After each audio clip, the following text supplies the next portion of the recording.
Hello and welcome to the City Club of Cleveland. I'm Cynthia Connolly, Director of Programming here and proud member. It's Wednesday, January 26th, and I'm pleased to bring you to today's virtual City Club Forum, which, as you heard, is the Margaret W. Wong Endowed Forum on Foreign-Born Individuals of Distinction. Today's forum marks Human Trafficking Awareness Month, and the topic is a heavy one. We will be discussing the intersection of race, gender, and the law as it pertains to human trafficking. If you need to talk to someone about your own safety or the safety of someone you know, please connect with the National Human Trafficking Hotline at 1-888-373-7888 or the Cuyahoga County Regional Human Trafficking Task Force Hotline at 216-443-6085. Recently, human trafficking has made high-profile headlines in the news. It is widespread in the United States, and victims of human trafficking can come from any background. However, according to the United States Department of Justice, 94% of sex trafficking victims are female, 40% are Black, and 24% are Latinx.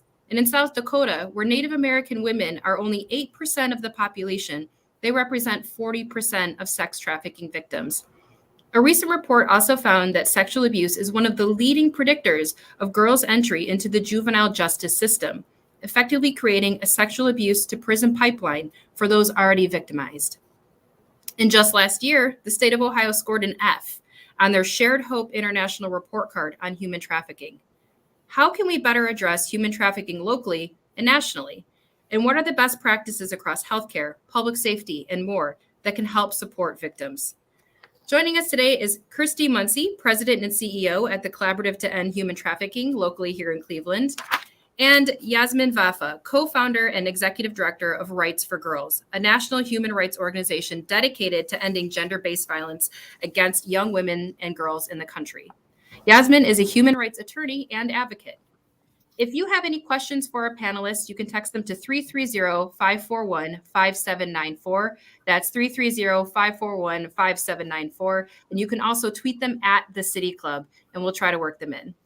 Moderating the conversation today is Milena Stereo, the Charles R. Emmerich Jr. and Kelfie Halter and Griswold Professor of Law at Cleveland State University. Her research interests include the field of international law, international criminal law, and international human rights, just to name a few. Milena, I hand it over to you, and welcome Kirsty and Yasmin to the City Club of Cleveland. Thank you so much, Cynthia. It is my pleasure to be here and moderate this panel on this very important topic of human trafficking, the intersection of race, gender, and the law. As Cynthia mentioned, the format of the panel will be as follows. For approximately 30 minutes, our esteemed panelists and I will engage in a moderated conversation. And then for the latter 30 minutes, we will take your questions, and we really hope to have enough time to address most of them. So with that, let's dive straight into it. My first question is for Yasmin.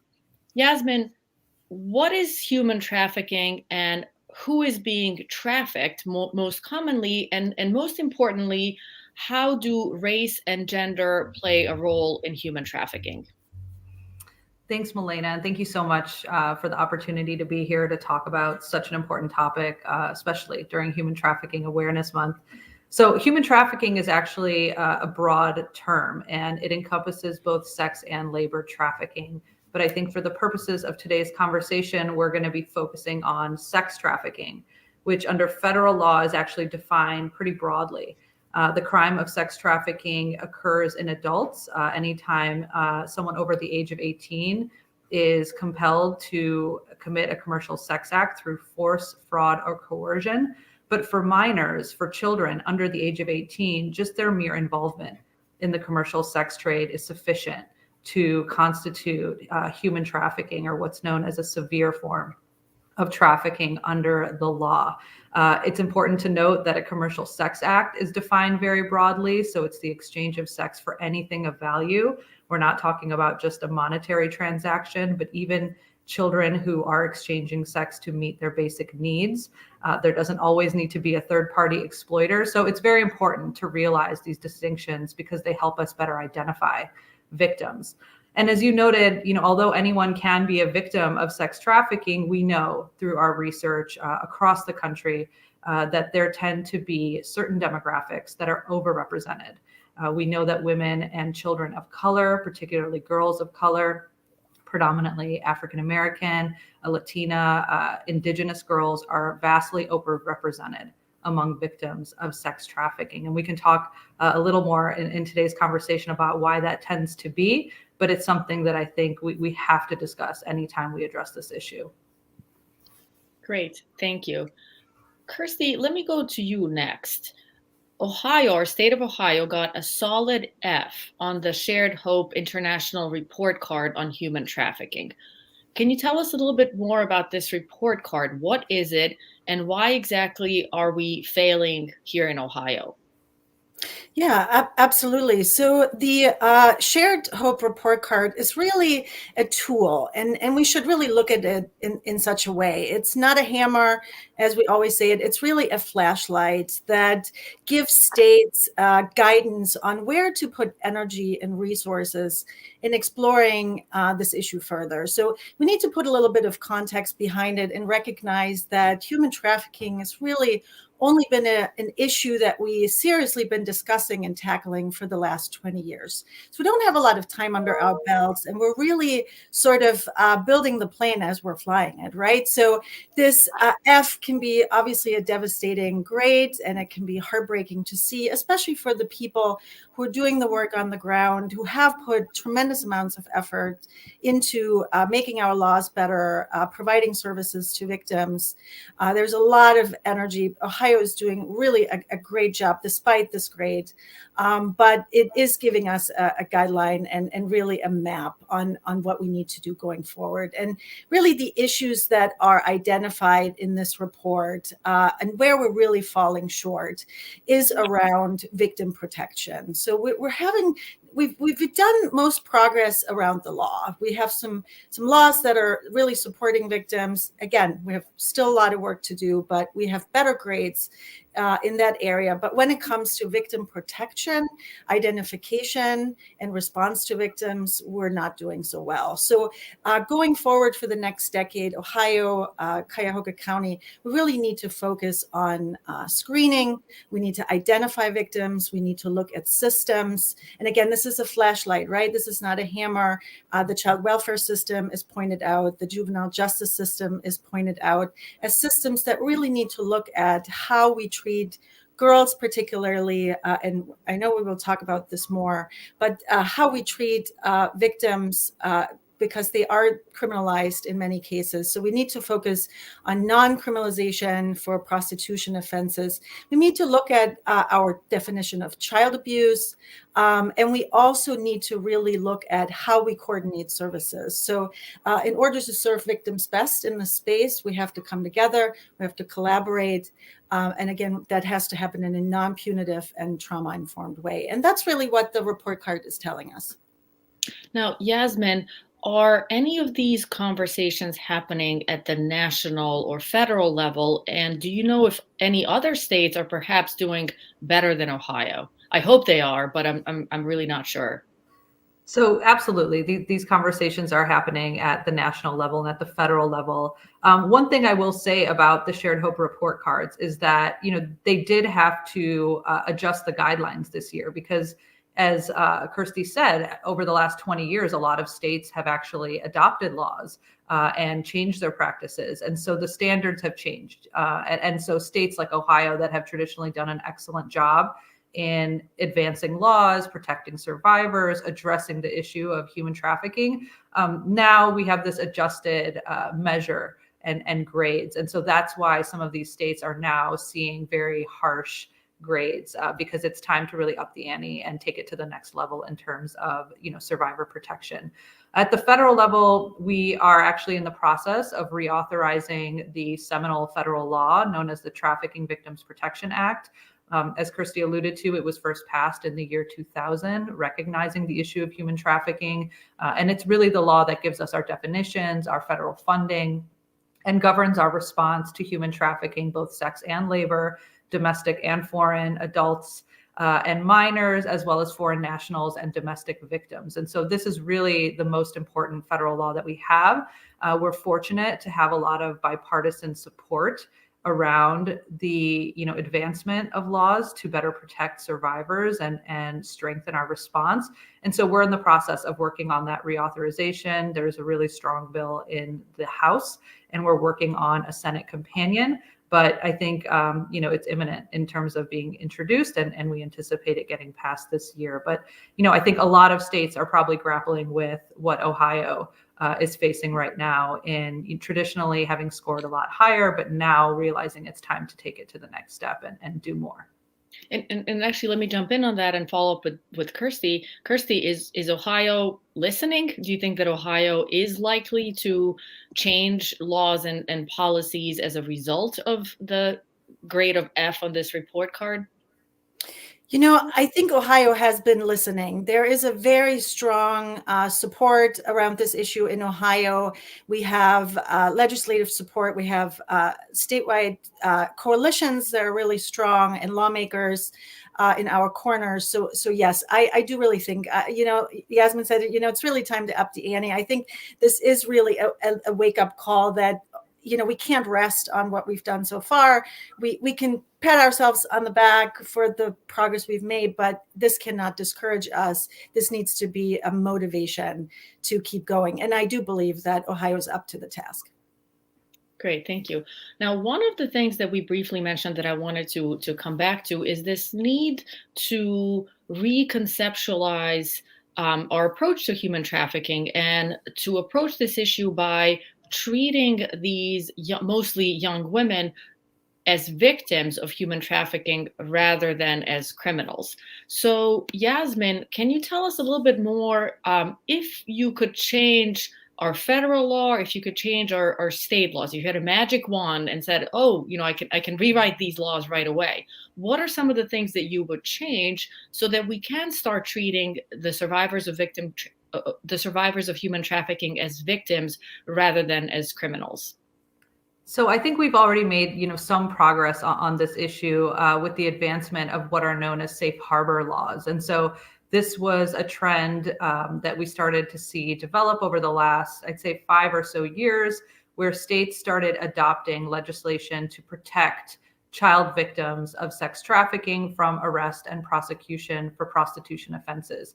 This is really based on a concept that we at Rights for Girls have, spearheaded into a campaign known as the No Such Thing as a Child Prostitute campaign, to really interrogate the oxymoron of the child prostitute, that if kids can't legally consent to sex, if they are defined under federal law as victims of human trafficking, how is it that we're continuing to arrest and incarcerate them for their victimization? And so a number of states have adopted these laws, but again, we need to be doing more in terms of ensuring that they're not arrested, ensuring that they are able to get services, wraparound services, comprehensive services, to get their needs met and on a path to healing. But we're also seeing this new wave of much more serious victim offenders, for lack of a better term.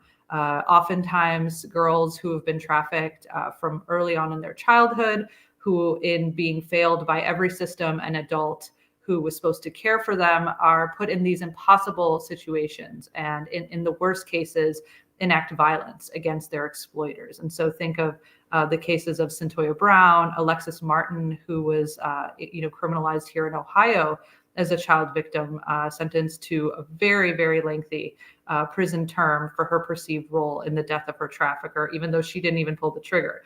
And so these types of cases warrant a more trauma-informed legislative response. And so both at the federal level as well as at the state level, we are helping to advance these laws, many of them known as Sarah's Law, named after child sex trafficking survivor turned advocate Sarah Cruzan, who served 20 years for her perceived role in the death of her trafficker, who trafficked her from the ages of 11 to 17 in California. And so we're seeing these cases all across the country. There's currently cases pending with young teens right now: Crystal Kaiser in Wisconsin, Zephaniah Trevino, who's facing capital murder charges in Texas as a teen. These cases warrant a strong legislative response that recognizes the vulnerability and the unique circumstances of these children who were ultimately forced to take their safety into their own hands, and to really have more of a mitigating response when it comes to these cases. Thank you. And Yasmin, just to go back to you on this and a slightly related topic, we often hear talk about the so-called pipeline to prison, which unfortunately exists in other contexts, but certainly exists in this context of sex trafficking. What do we mean by pipeline to prison? Why does it exist in this context of sex trafficking? And what federal policy or advocacy work can be done or is being done to address this issue? Sure. So, in our work at Rights for Girls, we started to realize in our conversations with girls in the juvenile justice system that so many of them had this same, narrative, that they had suffered childhood sexual abuse, that they were survivors of sex trafficking, that they had, family violence in their history. And so when we looked across various jurisdictions, we started to see that this was a pattern. In some jurisdictions like South Carolina, for example, 80% of girls behind bars reported past histories of abuse. In places like Oregon, it was upwards of 90% of girls. And so when we looked at those high rates of trauma together with the most common offenses for girls, it became clear that they were actually being criminalized because of the abuse that they suffered. And so just to give you an idea, the most common offenses for girls in the US today are things like running away from home, which you would think begs the question, what are they running from?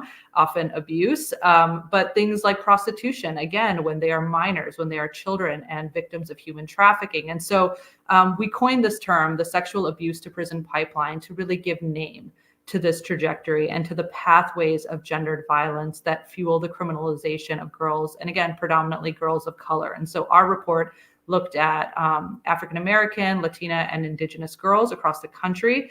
And what we're seeing now is, the ability to spread awareness around this pipeline and the ability to dismantle it, both at the state level as well as at the federal level. And so we've worked on the Juvenile Justice and Delinquency Prevention Act, which is our federal juvenile justice law, to require states to screen children in their existing caseload for trafficking, to divert them into services. We've worked at the state level in certain jurisdictions with local partners to help dismantle this pipeline. And we work with judges around the country. So we have a longstanding partnership with the National Council of Juvenile and Family Court Judges to train juvenile, family, dependency, and tribal court judges on how to identify child victims in their courtrooms and how to promote improved outcomes that don't rely on punitive approaches, that don't rely on detention. And so there's lots of different ways to disrupt, divert, and ultimately dismantle this pipeline. And I think, it's going to require a combination of strategies, both local as well as national, to make it happen. Thank you. My next question is to Kirsty. So we have talked about the need to rewrite, reconceptualize our criminal laws, but what about other types of support that states could have for these victims of human and sex trafficking? So for example, what are some best practices across the healthcare sector, the nonprofit sector, where we can do more in order to help support these victims?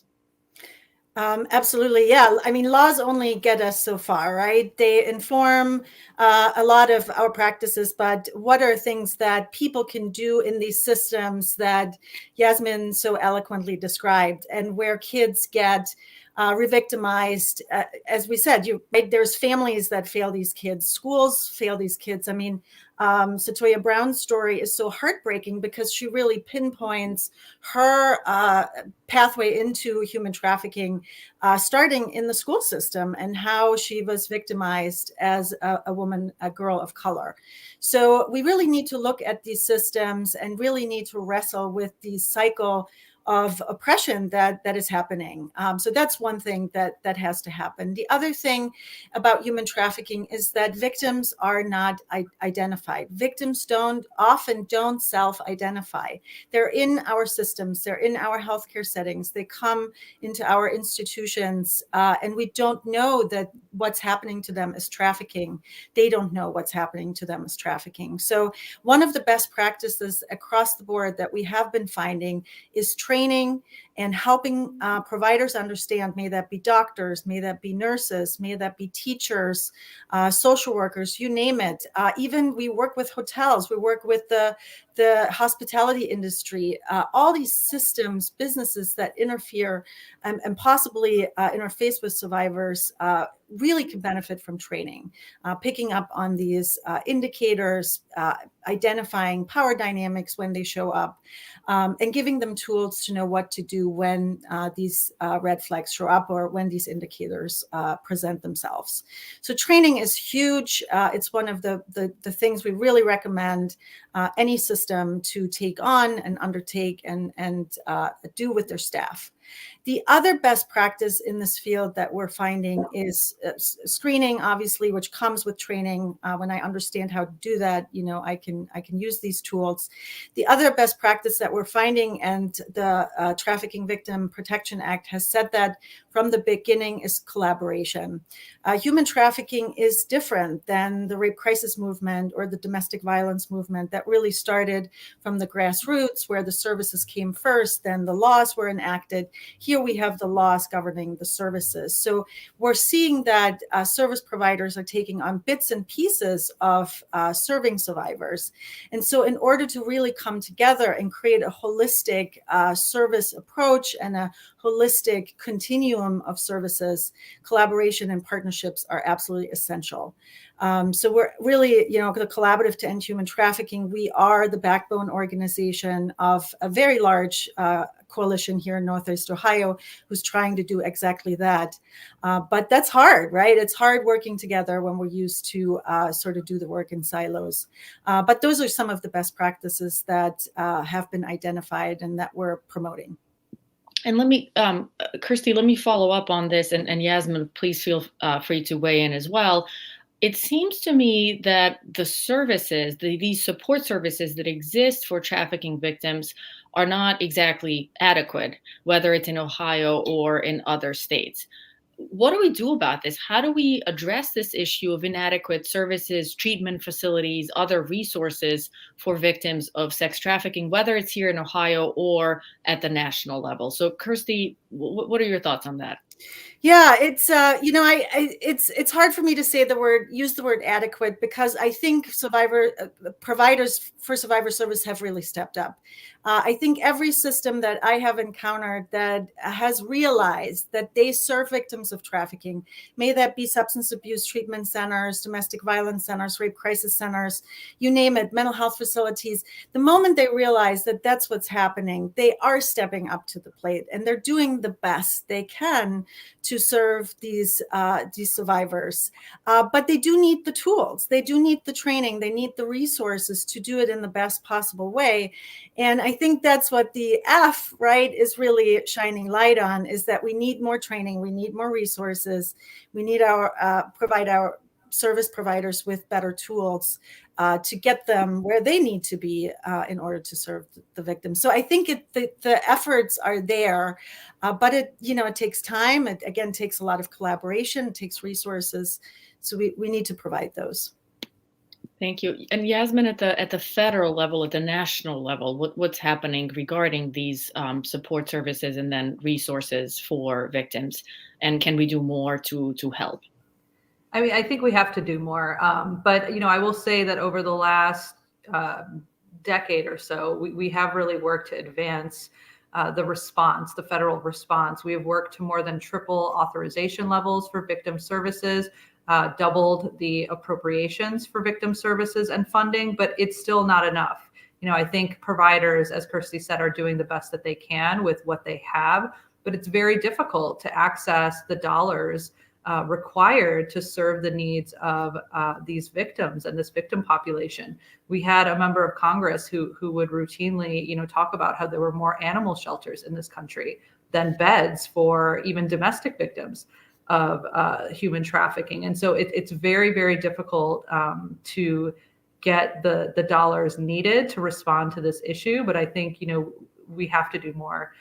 We have thought of creative ways to try to supplement the funding. So in 2015, we passed a law called the Justice for Victims of Trafficking Act at the federal level that created a domestic trafficking victims fund that was supplemented, supplementing available funds for this population through fines for certain perpetrators. So certain individuals who were convicted of federal crimes that were directly related to this issue were then basically assessed. They had a special assessment of $5,000 added to whatever punishment that they were to receive through their conviction.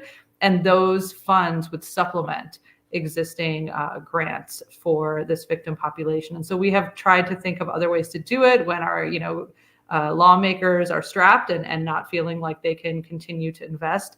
But, as Kirsty alluded to, we have seen the ways in which the federal government has stepped up on other issues like VAWA and the domestic violence movement.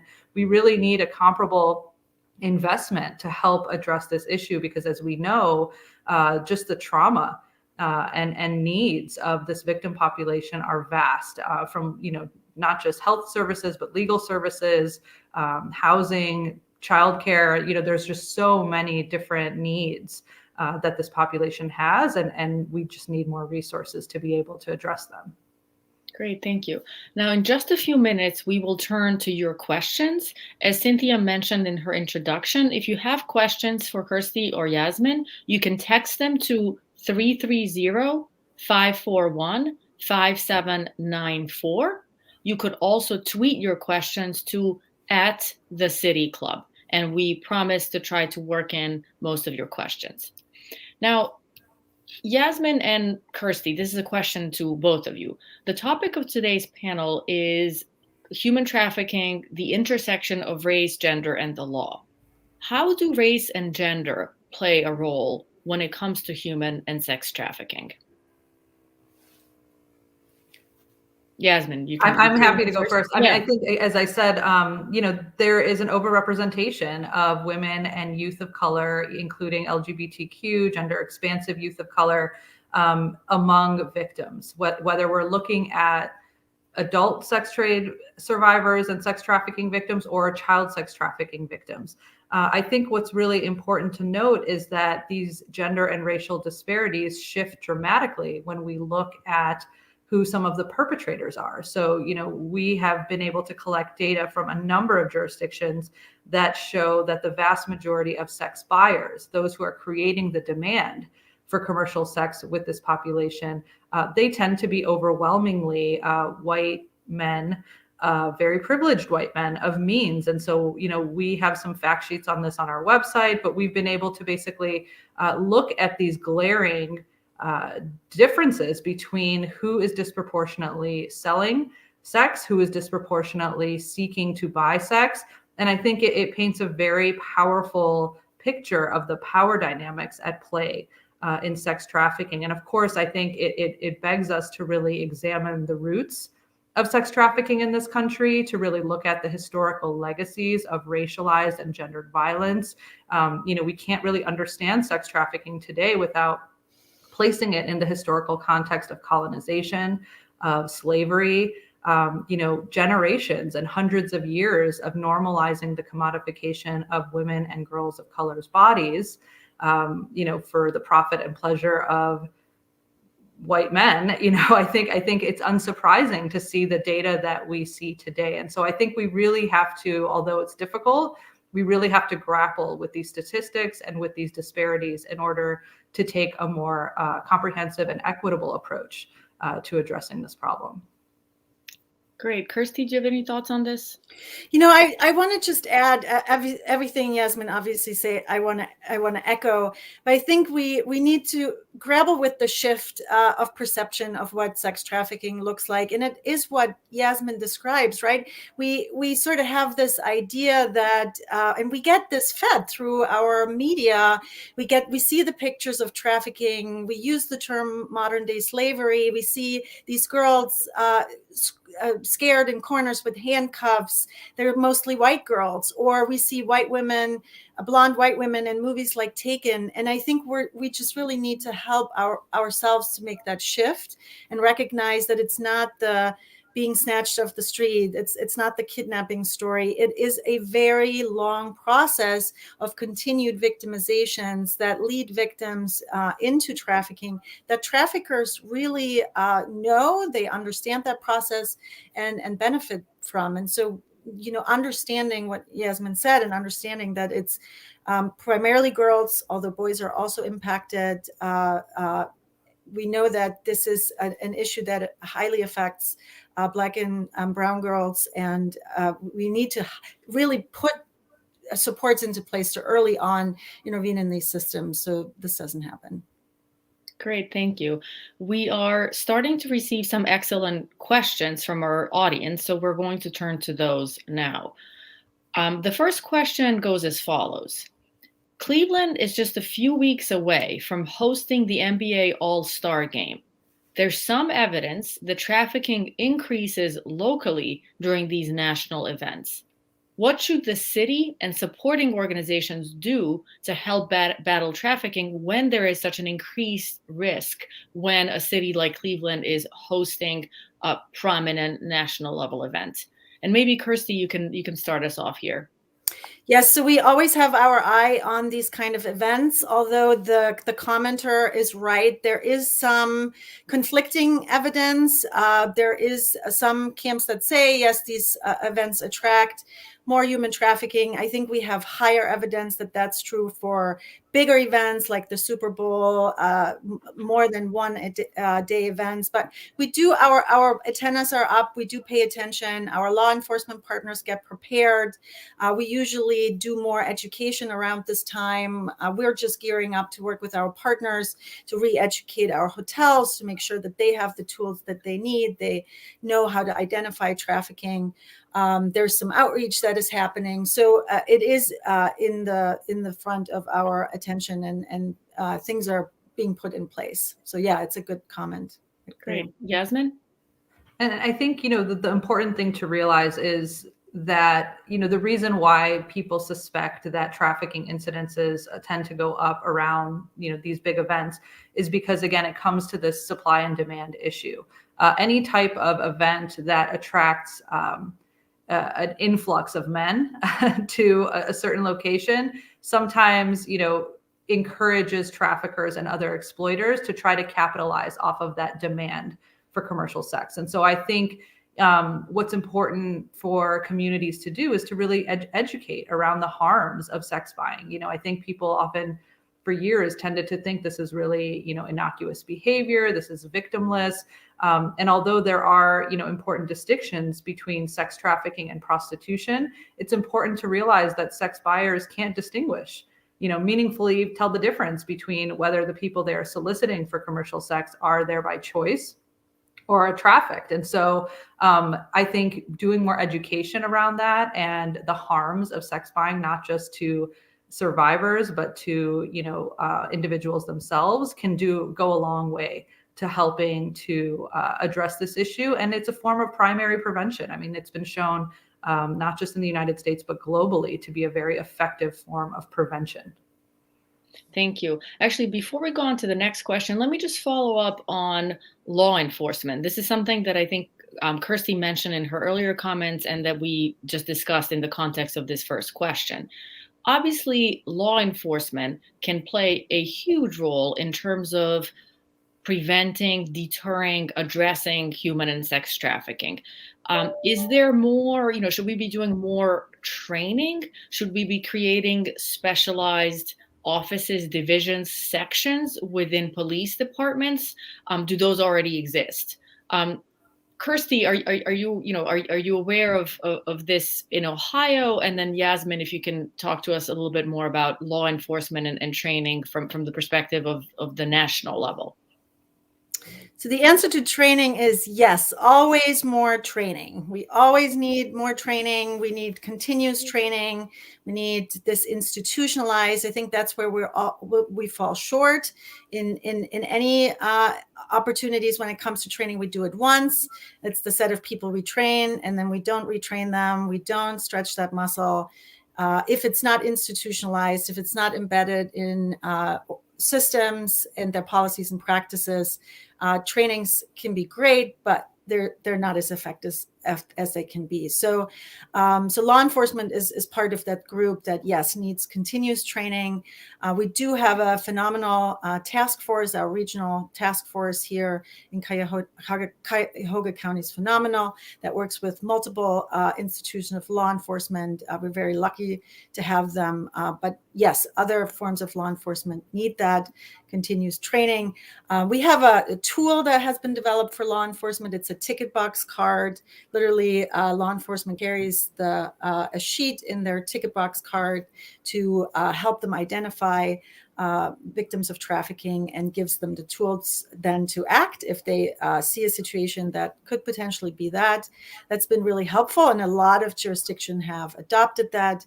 But again, I think that's only the beginning of what we can do, and there's always more. Great. Yasmin? I mean, I would echo, I think training is very important. We see a lot of turnover in law enforcement at the local and state level. So I think having that embedded training is key. But I would also add that I think there need to be real and meaningful accountability measures, because what we do hear from so many survivors, and I'm sure Kirsty hears this too, is that law enforcement are sometimes involved in the violence perpetrated against survivors, including, exploitation. Here outside of DC in Virginia, there was a recent, case. It just kind of exploded that there was a trafficking ring that law enforcement was a part of and protecting, and for, basically taking advantage of survivors in order to not criminalize them. And so I do think the issue of law enforcement is key to helping us, address this issue. Obviously, they are an important part of the process of assuring accountability and justice for survivors, and accountability for perpetrators. However, sometimes when law enforcement falls into the category of exploiter, there need to be real accountability measures, because so many survivors, I think, have expressed that they have experienced harm at the hands of law enforcement. And so, that's something that I think is key. And of course, yes, at the federal level, we have the FBI, we have aspects of DHS, and Homeland Security. We have what's known as the HERO Corps, which is a really innovative program that we authorize through the Justice for Victims of Trafficking Act, where returning wounded warriors are basically trained in forensics to identify child victims of online exploitation and trafficking. And so there's a lot of great work being done, both at the federal level and I'm sure at the state level. But, as we said, it's about upping the ante and making sure that we are truly operating from a place of safety and justice for survivors. Thank you. Just a quick follow-up question on this topic of training, and then I promise to our audience members, we will return to your questions. But it seems to me that training is also linked to education. Should we be talking to our high school students about human and sex trafficking? Should there be more training and education that's part of high school curricula across the nation, so that, these mostly girls who fall victim to human trafficking are better aware of the dangers of trafficking? Obviously, boys can also be victims, but the research seems to indicate that young girls are the most frequent victims of trafficking. What do you think, Kirsty? Again, yes. That is absolutely true. And actually, Ohio does have some policy implication in the law that does say that is something schools should be doing. Now, again, while that's a policy and an implication, it's hard to implement that for schools, especially now during COVID. I think we're all really struggling to get in front of systems of schools and to include this kind of material. But yes, that is absolutely. And we have some phenomenal programs who are already doing that, who are ready to provide that service, and who can be linked up with schools. So if you're on this call, if you're listening, you're a school administrator, these resources are here. People are ready to do this work. And it's very important. Yes, we like Jasmine said, this is primary prevention. This is also meeting victims potentially who are in our schools, making them aware what's happening to them, linking them to resources. So it's both primary and secondary prevention, which is huge and very important. Great. Yasmin? I would agree. And I think, honestly, we should think about obviously making it developmentally appropriate, but I think earlier than high school is necessary. And I think, to Kirsty's point about the impact of COVID. I think with increased screen time and online exposure, we are seeing new and diverse recruitment methods, grooming tactics. I think it's just important to empower those who are at risk. So I think, starting even earlier than high school is really important. And we can start in basic ways like, teaching about healthy relationships and mutuality and consent. And I think those go a long way towards helping to lay the groundwork for being able to talk about something like sex trafficking. But I will say in the trainings we've done and the works we've done with young people, they often know it and they've seen it. And so, I think it's important for adults and the systems to communicate with young people around these issues early, if possible. Thank you. Now, one of the audience questions actually has to do with COVID, and we've partially touched upon it, but let me read the question and see if you have any other follow-up thoughts on this. How has COVID impacted the response to trafficking or alternatively fueled the spread of trafficking? And Yasmin, maybe you can start because you, as I mentioned, you partially addressed this issue as well while talking about online schooling and how that has perhaps increased the risk of trafficking. Sure. So, we've seen COVID as drastically impacted this issue.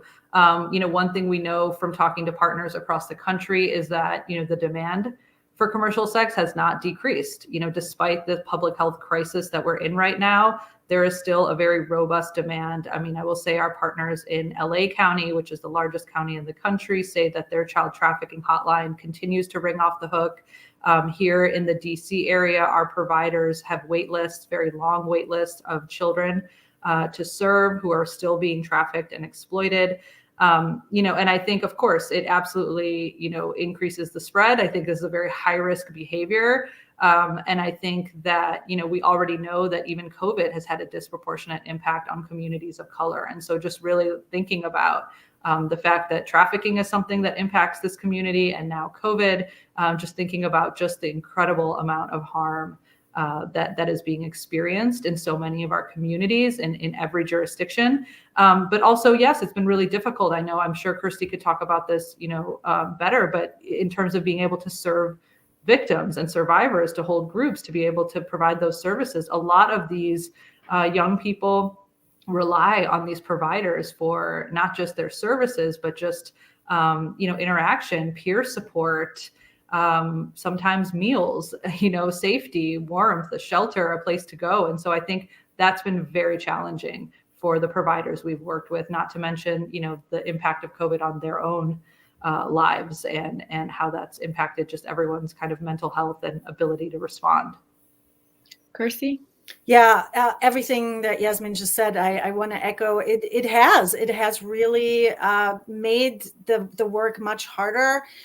Service providers had to adjust how to serve clients. Law enforcement had to adjust. Hospitals are so overwhelmed. One of the things we hear in Cuyahoga County is a shortage of SANE nurses because they're taken away from, those are sexual assault nurses who meet survivors in the hospitals and do that first exam with them. So it has really impacted and it has stretched the services.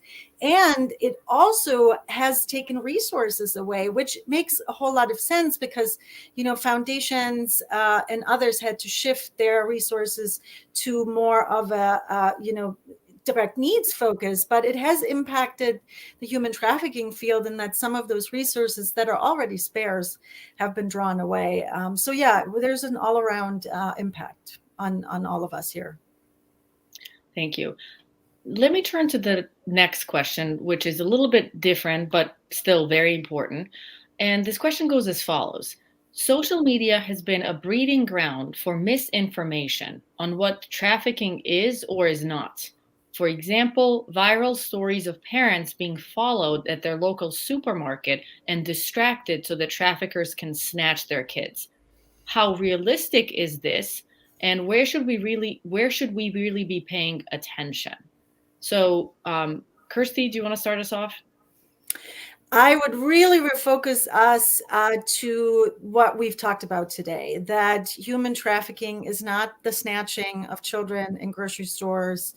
It is a pathway that we described today that starts in families, that starts with trauma, that has to do with gender and race, and that, we really do need to listen to these kind of facts. We have amazing research and reports. I do recommend people to do their research well and not trust TikTok and online sources that are questionable.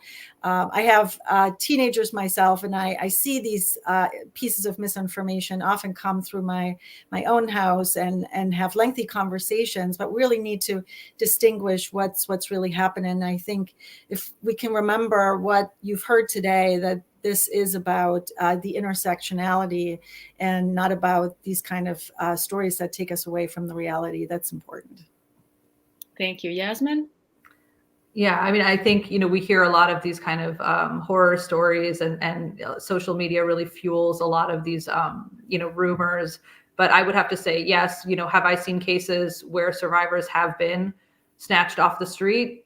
Many, many years ago, yes, we've seen some of those cases, but on the whole, they tend to be, as Kirsty described, children who come from, different forms of vulnerability, who've experienced, childhood sexual abuse, neglect, family violence, kids in the foster care system who, fall through the cracks, are readily, not likely to be seen if they go missing, the types of children who, if they come forward with allegations of abuse and exploitation, are not likely to be believed. Think of Jeffrey Epstein and the girls who were targeted there. I think that's who we're mostly seeing: children who have multiple vulnerabilities, who are at the intersections of different systems, different forms of structural oppression, and marginalization. And that's really what the focus is. I do think it's important just to be educated on the basics and understand some of the signs. But yeah, I think to the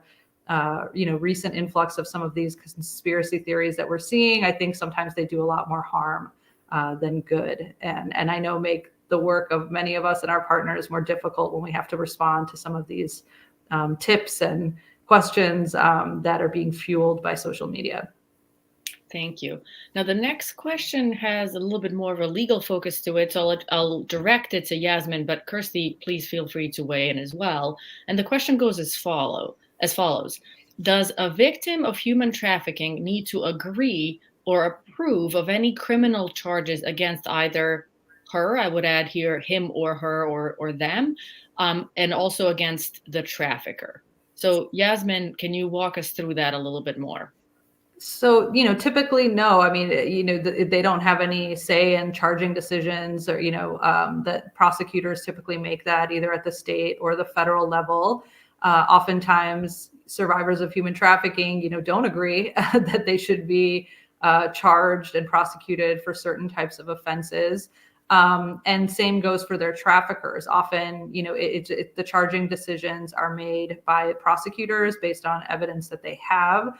Oftentimes, when they are seeking to prosecute traffickers, they rely heavily on victim testimony and victims' accounts.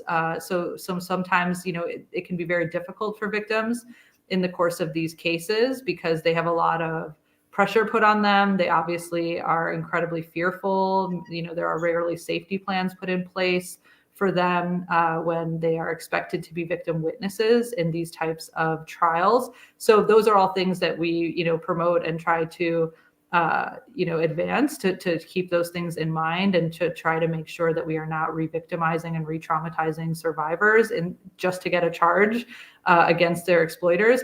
But no, they don't need to agree or approve. And oftentimes we see that they are, often used in many cases by prosecutors in order to gain leverage or in order to get them to cooperate so that they can get to, the trafficker higher up in the ring. And so I hope that answers the question. But yeah, that's typically what we see.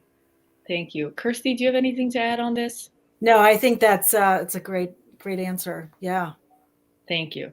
Okay, the next question has to do with the shared hope report card. And the question goes as follows. When looking at the shared hope report card, most states look to be performing very poorly. Is there a state that could be viewed as a model that is performing well and that Ohio, for example, could look up to? So, Kirsty, are you familiar with this? So we have been working our way through the entire report card, and there are states who have performed better in certain areas than others. And I think what we're trying to figure out is what can we learn from each other, which is, I think, the question you're asking. Where the complication comes in is that each state functions a little different, and that we really, I think, need to engage more in a conversation about what are we learning, what are we noticing. So it's a question that we're asking ourselves and that we're really interested in exploring. I have to be honest, I don't have an answer for the audience right now where I say this is the model state here, because there are facets of each report card where I think we can learn something about the F's as well as the C's. But there's not a state that has glowing colors and is the model state. Great. And so, Yasmin, if you want to share some of your thoughts on this, and also if you could design the best model to address all of these issues of human and sex trafficking, what would that look like? Well, I think to Kirsty's point, every state is different. So I think it's and has started to do things differently. So it's very difficult. Like, I think people are really tempted to promote this one size fits all approach to kind of check the box, but it's just impossible, I'm afraid. And so, for example, in some states, if they identify a child victim of trafficking, that child is then legally defined as dependent, as if they were in the foster care system or child welfare system. So that state is going to have a very different response than a state that doesn't do that, right? That maybe routes services through a different agency, or a different, maybe does it through their, public health system, or does it, some states unfortunately provide services to child victims through their juvenile justice system, which is not ideal. So I think every state is in a different place, and every state is uniquely positioned. So it's difficult to say like what the ideal approach is, but I think in terms of the markers we look for is making sure that they have strong laws, both in terms of identifying victims and making sure that it is clear, having mechanisms in place so that systems and different stakeholders are all on the same page about, who and what constitutes a victim, has robust, protocols in place for being able to provide comprehensive wraparound services to those victims based on their individual needs. Again, each survivor is going to have unique and distinct needs. Are they going to require, legal services? Are they a foreign national? Are they a child or an adult? Do they have their own children? Are they part of the juvenile justice system? Do they have a criminal record, adjudication record? Are they part of child welfare? So I think each situation is unique. And so I think just it's more valuable to look at like the markers of what we should have in terms of a response. And I think one of the things that is added to that report this year is that protective framework. What policies and procedures are in place to protect survivors and victims of trafficking who come into the criminal legal system through either being charged as a trafficker or some other serious offense, and what protections are in place for those survivors. That's kind of one of the new frontiers that we're working towards. Now, let me follow up with a slightly different question, but that's obviously related to this idea of designing the best framework, the best approach to address these issues of human and sex trafficking. Because it seems to me that race and gender play a huge role. And as we discussed previously, unfortunately, many, if not most, of the victims of human and sex trafficking tend to be girls, and oftentimes girls of color. How important is it, in your opinion, to have diversity of gender and race among the policy and lawmakers? Because sadly, many of our state legislatures are not particularly diverse. How important is it to have that type of diversity among the decision makers? I would say it's a huge point of that we have to examine and think about. I think you're making an excellent point, Melina. If we view all these decisions and all these laws through a white male lens, which let's face it, if we look at our legislators, many of them are in that category, we will get a white perspective, and we get a male dominant perspective. So yeah, it's important that we have inclusive voices and diverse voices around the table who make those decisions. Yasmin? Yeah, I mean, I think I echo that. I think it's very important to have, that's just the best way of creating, I think, diverse and more equitable laws.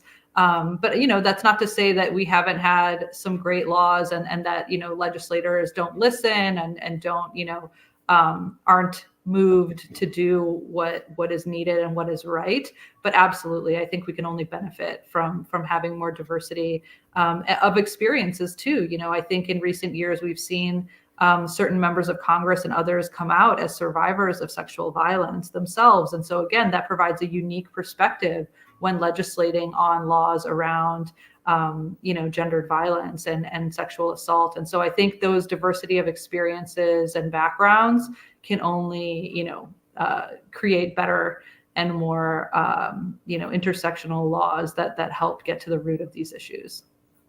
Thank you. I'm looking at the clock, and unfortunately, we're running out of time. So we're going to go to our last audience question, which is very important and I think very appropriate to close on this.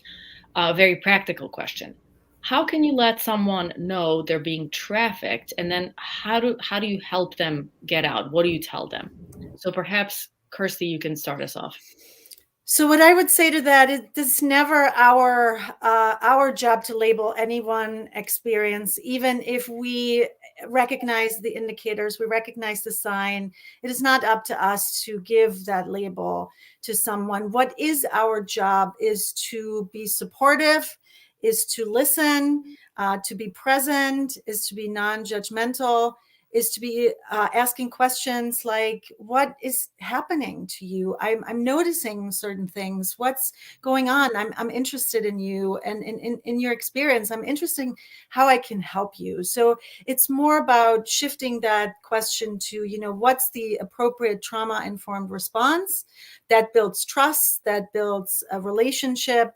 We know that human trafficking victims will come back into our systems multiple times. And we know if we can lay that foundation of trust and build an initial relationship, the likelihood that they return, the likelihood that they engage with the same provider is much higher. So putting a label on will most likely, turn someone away and sort of achieve the opposite. But by being present, being a supportive person, and sort of letting them explore what's happening to them themselves is, I think, the better route to go. Thank you. Yasmin, you have the last word. So, I think it's important. The context is important, right? If this question's coming from a service provider or an educator or a parent, I think that obviously depends, but I just want to echo strongly what Kirsty said about not foisting labels on people. And as she said earlier in today's conversation, a lot of victims don't self-identify. That's not uncommon. But I think, thinking of ways to maybe expose or share the experiences of other survivors. There's some really excellent, books and memoirs that survivors have written. There's a number of survivors that have, strong Instagram and social media presences and followers. And I think maybe exposing them to some of those individuals, if possible, and if it's appropriate in the context of this question, referring them to a service provider or speaking to a service provider locally in your community and sharing more details with the provider, and they can help you walk through the specifics in a case like this. But I think, the most important thing is that relationship building, that trust building exercise that Kirsty talked about. Because, we have seen time and time again, and research has shown, one significant relationship with an adult is enough to change the course of, any vulnerable young person's life, and survivors of trafficking are certainly no exception. So I think that's the most important thing. Thank you. We are running out of time. Thank you to our audience members for their questions, to our panelists, and to the City Club of Cleveland for the opportunity to moderate this panel. And with that, I'm going to turn it over to Cynthia Connolly for some closing thoughts and remarks. Thank you so much, Milena, Yasmin, and Kirsty. What an incredible and important conversation that we're having today to mark Human Trafficking Awareness Month. And thank you all virtually for joining us today for today's forum featuring Kirsty Mounsey, President and CEO at the Collaborative to End Human Trafficking, and Yasmin Vafa, Executive Director of Rights for Girls. The conversation was moderated by Milena Stereo, Professor of Law at Cleveland State University. Today's forum is also the Margaret W. Wong Endowed Forum on Foreign-Born Individuals of Distinction. All of City Club's virtual forums are presented for free thanks to generous support from Bank of America, PNC, and the Northeast Ohio Regional Sewer District. Thank you as well to our community partners, the Cleveland Rape Crisis Center, the Collaborative to End Human Trafficking, Journey Center for Safety and Healing, and the Zonta Club of Cleveland. If you need to talk to someone about your own safety or the safety of someone you know, please call the National Human Trafficking Hotline at 1-888-373-7888 or the Cuyahoga County Regional Human Trafficking Task Force Hotline at 216-443-6085. Next up for the City Club, this Friday, January 28th, we will hear from Dr. Marla Perez-Davis, Director of the NASA Glenn Research Center. This forum is sold out, but you can still join the live stream at cityclub.org or tune in at 90.3 Idea Stream Public Media. And on Wednesday, February 2nd, we will be back at the Happy Dog in the Gordon Square Arts District with John Mitterholzer, Senior Program Officer at the George Gunn Foundation. He'll be talking about his experience at the United Nations Climate Change Conference, or COP26, in Scotland last November. Several new forums have been added recently, and you can learn more about those and more about our forums at cityclub.org. Thank you so much for joining us today, and thank you again to Kirsty, Yasmin, and Milena. I'm Cynthia Connolly. Our forum is now adjourned.